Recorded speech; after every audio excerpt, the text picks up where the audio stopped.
ועתה להרצאה השלישית והאחרונה להערב.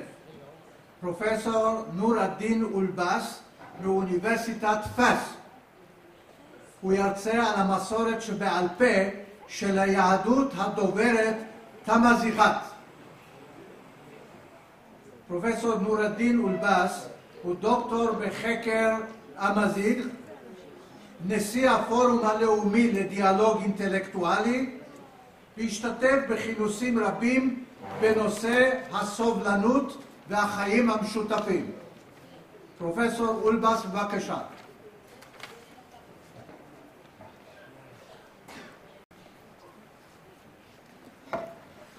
Honorable assistance, chacun par son nom, son statut et sa fonction.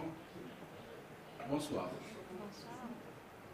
Azul Damkran, يكون مديموني وراوا أخثار أيراو أنامور إتخصان إزرفان تسنا ودين المغرب تكتيرنين ومتيني ثمير شيان يرمدادن يبتن ويرواد يغودان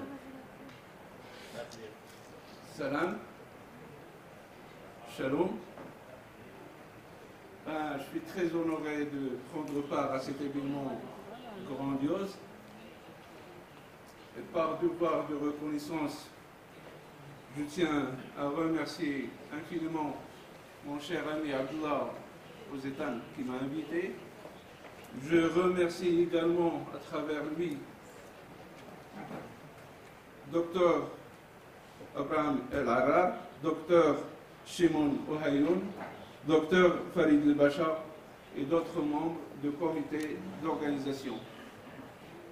Je saisis également cette occasion pour exprimer ma gratitude envers tout le comité d'organisation pour son hospitalité et son accueil chaleureux. Je réitère les vifs remerciements au dit comité d'avoir organisé cet événement grandiose, un événement de par sa thématique singulier, premier en son genre. Certes, nous sommes à la première édition et j'espère de continuer.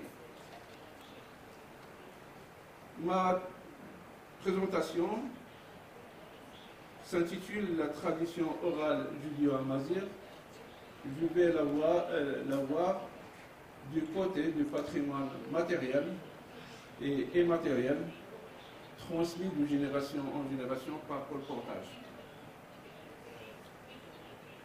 J'ai construit un petit peu ma présentation en pyramide, c'est-à-dire j'ai commencé par une généralité, puis je donne l'exemple du Maroc comme terre de tolérance, de coexistence et de vivre ensemble. Et je finis par citer l'exemple de ma région, celle de Sofro. J'espère moi que vous connaissez la ville de Sofro. Merci à vous. Lorsqu'un groupe de personnes est totalement différent des autres, ils se croient très intelligents et sur le droit chemin. Il a tendance à oublier que les autres peuvent être aussi intelligents que lui, ou même plus intelligents, et leur intellect peut les mener à une chose meilleure. Du coup, si ce groupe est faible ou arrogant, il pourrait les attaquer. Mais s'il est fort et présente un niveau d'intellect élevé, il les engage dans une discussion et un dialogue. Pour le prouver, c'est la raison où il a tort. Bien sûr, à travers la communication, ils doivent communiquer. Pour dire que lorsque nous nous écartons du droit chemin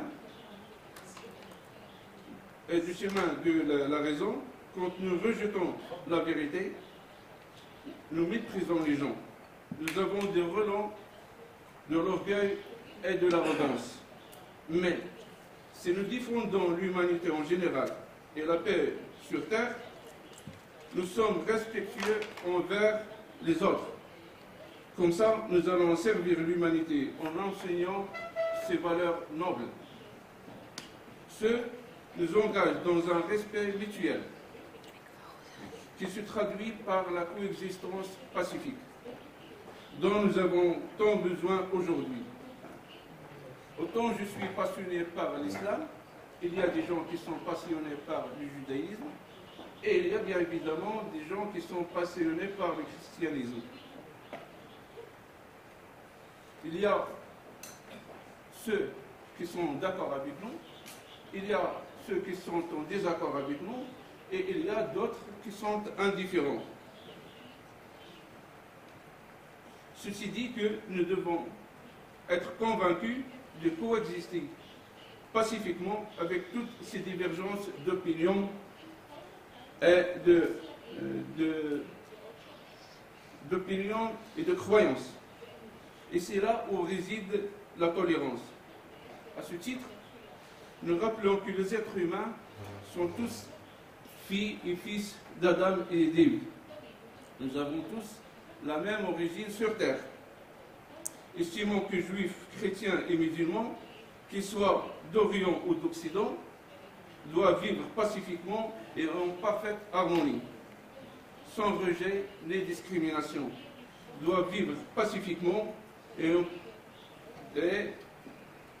portant ces valeurs nobles, ces valeurs communes à ces trois religions monothéistes, qui reposent sur l'unité de Dieu, la sagesse et l'amour du prochain. Ici, je souligne que le dialogue interreligieux reste essentiel pour la compréhension et la cohésion entre ces trois religions monothéistes. À ce titre, le Maroc est considéré comme une terre de paix, de tolérance et de cohabitation exceptionnelle entre ces dites religions. Le Maroc a toujours prôné un discours modéré et ouvert, à travers lequel il défend fermement les valeurs de paix, de la tolérance et de la cohabitation. Ainsi, toutes les communautés et minorités religieuses établies au Maroc jouissent de la paix, de la sécurité, comme elles peuvent pratiquer leur religion et leur culte en toute liberté. Mesdames et messieurs, le Maroc d'aujourd'hui, comme celui d'hier, est porteur de valeurs comme le respect, la proximité intellectuelle et le pluralisme culturel. Il est considéré tel une boussole, un minaret pour d'autres régions du monde qui ont vu déserter ces valeurs de leur rivage à cause de l'archaïsme et du déclin. Notre pays fait partie du bassin méditerranéen, ceci dit, le berceau de grandes civilisations, il borde deux mers et occupe une position géographique stratégique qui fait de lui la passerelle entre l'Europe, l'Afrique et le monde arabe. Et si nous suivons le cours de l'histoire, nous allons voir que le Maroc a une histoire longue qui a vu la succession de nombreuses civilisations sur son territoire. Cela s'est traduit par le fait que les Marocains sont imprégnés des qualités de tolérance et célèbrent tout ce qui les rapproche des autres. Ils sont dispositaires d'une riche tradition en matière de brassage et du métissage culturel qu'il est important de promouvoir. À cette occasion, je tiens à applaudir les efforts déployés par le Maroc pour promouvoir l'image d'un pays en mouvement grâce à la lucidité et à la clairvoyance de Sa Majesté le roi Mohammed VI, que Dieu le glorifie, qui assure le rayonnement du Maroc à l'intérieur comme à l'étranger en tant que terre de paix, de tolérance et de coexistence. À cet égard, je veux également rappeler les bonnes relations qui ont toujours régné au Maroc entre les citoyens juifs et musulmans et qui méritent d'être félicités et collectivement mémorisés.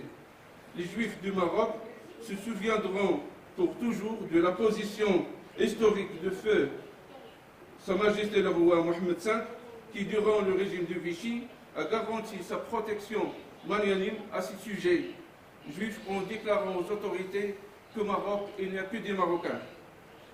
Dans le même contexte, la nouvelle constitution adoptée en 2011 consacre la particularité hébraïque de la société marocaine comme l'un des affluents séculaires de son identité nationale. Et c'est la preuve incontestable que la tolérance religieuse, c'est la preuve incontestable que l'intolérance religieuse ainsi que l'extrémisme ne sont pas autorisés au Maroc, parce qu'il est fidèle à cette vieille tradition de modération et de tolérance religieuse, et fait de la cohabitation entre les religions une réalité, comme en témoigne la vie quotidienne dans toutes les régions du Maroc. Ceci est attesté par l'existence simultanée de mosquées, de synagogues et d'églises dans les différentes villes de royaume. Un bon exemple de cohabitation, de dialogue interreligieux au Maroc peut être observé à la ville de Sefrou. C'est un bastion de patrimoine diversifié du pays, où les musulmans et juifs vivent en bonne harmonie. On estime que les premiers juifs amazirs de la région se sont convertis au judaïsme il y a plusieurs siècles, faisant de la ville de Sefrou une ancienne citadelle de juifs marocains, venus des régions amazighes comme Tsafilat et Debdou. En plus, les juifs exilés d'Espagne se sont installés en 1596 à Sefrou. Et au XIXe siècle, vu le nombre important de juifs à la ville, confère à cette dernière le titre de Petit Jérusalem. Mais dans les années 60, les descendants de ces juifs de Sefrou ont émigré en Israël, en Europe et au Canada. En outre, le titre de son nom, Sefrou tire son nom de la langue amazigh, ce qui veut dire la solution. Elle est située au nord du Maroc, au pied des montagnes du Moyen Atlas, non loin de la ville impériale de Fès. Donc, un seul point, la ville de Sefrou a été bâtie bien avant Fès, peut-être un siècle avant Fès. Elle occupe un site parfait pour l'agriculture et le commerce, ce qui lui confère d'être tout au long de son histoire un point de transit, un carrefour de diverses cultures et un réceptacle humain. Ces facteurs combinés à la diversité de ses ressources naturelles font d'elle un bel exemple d'intégration et de cohabitation humaine. À l'entrée de la ville de Sefrou, il se trouve une caverne qu'on appelle Kaf el-Moumen. Kaf el-Moumen. Kaf, c'est la caverne des croyants. Kaf el-Moumen. Ou aussi Kaf el-Houdi. Pourquoi on l'appelle Kaf el-Moumen? Comme ça, elle est vénérée et par les musulmans et par les juifs. La grotte du juif, selon la légende, elle est le lieu de repos de l'un des descendants du prophète Daniel. À proximité se trouve un cimetière où les juifs étaient autrefois enterrés. La ville est traversée, comme ça pour vous montrer combien l'impact des juifs à Sefrou. La ville est traversée par une rivière. Cette rivière est appelée auparavant Ouad Agay. C'est un terme amazigh. Agay, c'est l'ajout. Mais une fois qu'il traverse le Mellah, il devient Ouad Lihoudi. Oui, donc la ville est traversée par Ouad Agay, signifiant rivière de l'ajout, en amazigh. Également appelée Ouad Lihoudi, la rivière du juif au-delà de Mellah. Pour des raisons de sécurité, et ça c'est très important, pour des raisons de sécurité, le quartier juif occupe une position centrale à l'intérieur des quartiers musulmans de la Médina. D'accord. Ce qui montre assez clairement que les musulmans se soucient tellement de la sécurité de leurs frères juifs. C'est pourquoi ils l'ont placé au centre de la ville pour plus de sécurité.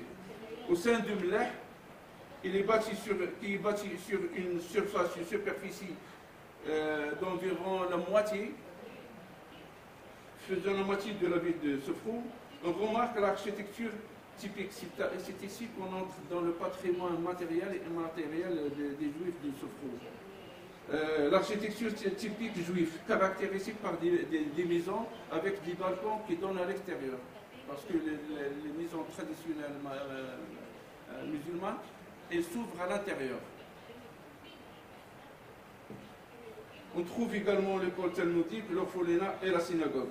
En plus de boutiques et ateliers où ils exerçaient leur activité commerciale et artisanale, ils étaient des bijoutiers qualifiés, des métallurgiques et des artisans spécialisés dans le cuivre, l'argent, l'or et le cuir. Mais ils pratiquaient également le tissage et la menuiserie. Oui, c'est vrai, auparavant, les Juifs ils faisaient tous ces travaux d'artisanat. Mais avec le temps, ils ont transmis ça, soit à leur génération ou aux musulmans, qui continuent maintenant d'exercer ces métiers. Il y a un autre métier qu'exerçaient auparavant les Juifs du Maroc, ce sont les boutons de kaftan. Oui. Et jusqu'à maintenant, il y a des familles entières qui survivent avec ces boutons de kaftan à Sofrou. Le commerce de bois et de charbon de bois. Certains de ces artisans se sont installés à Fès. Une fois Fès a été bâti, il y a une partie des Juifs de Sofrou qui sont allés à Fès. Pourquoi ici? Il y a d'autres métiers qui exerçaient les Juifs de Sofrou, par exemple les banquiers, il y a les juristes. Mais ici, j'ai évoqué seulement des métiers qu'ils ont partagés avec les musulmans. Mais beaucoup d'entre eux restaient assez fous. Ils ont également allé à la campagne pour cultiver des terres et faire l'élevage des moutons avec les tribus Amazir, à Moussa, Kandar, Ifran, Azro et d'autres villes. Vu que la majorité des Juifs installés sur Sofrou, ils ont été Amazirois. Donc ils n'ont pas de problème à aller vers les tribus Amazir pour faire le commerce ou s'associer avec eux pour faire des activités agricoles. Pour ne terminer, sans parler des frères d'allaitement, en arabe, Tengolo Khoudarda. Français, je ne sais pas si le terme est convaincant pas, mais en arabe, on dit Khoudarda. Quand une maman s'absentait pour un certain temps, elle donnait son enfant âgé de quelques mois à sa voisine juive pour l'allaitement. Et vice-versa. Lorsqu'elle s'absentait pour un certain temps, au moment de l'allaitement, la mère juive allaitait à tour de rôle, ou en même temps, son enfant et celui de la voisine. À notre jour, c'est l'inverse. Donc, pour conclure, la communauté juive de cette ville, bien que les juifs de foi, n'était pas différente de la communauté musulmane, et n'était certainement pas une communauté séparée qui vit dans l'isolement. Malgré leur départ physique, ils restent émotionnellement très attachés à cette ville mythique qui a connu au long des siècles une cohabitation harmonieuse et exemplaire entre la communauté juive et les musulmans de Sofrou. Merci de m'avoir suivi jusqu'ici.